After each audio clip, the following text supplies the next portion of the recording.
آچه جان این دلکو تشنه آوازته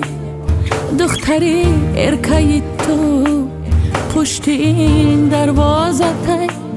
باز کن دروازه رو بوی کشم حولی تا صد فدای آب و خاک حولی های تازه ته باز کن دروازه رو بوی کشم حولی تا صد فدای آب و خاک حولی های تازه ته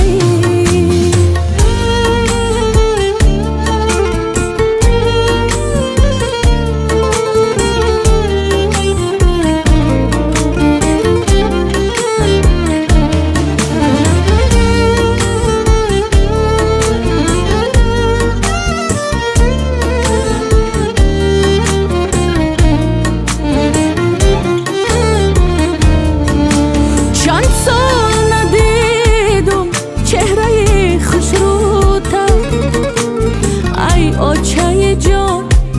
یاد کردم بوده چند سال ندیدم چهره خوش رو تا ای آچه جان یاد کردم بوده یک تاری موی من نگشته سفید تو در غم من سفید کردی موتا یک تاری موی من نگشته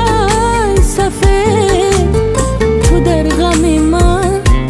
سفید کردی موتا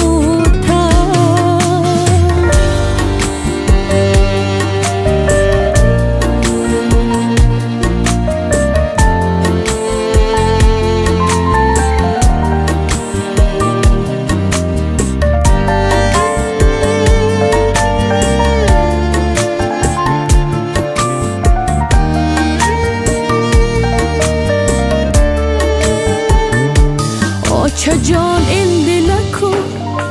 تشنه آوازته دختری ارکای تو پشت این دروازته باز کن دروازه رو بوی کشم حولی تا صد فدای آب و خاک حولی های تازه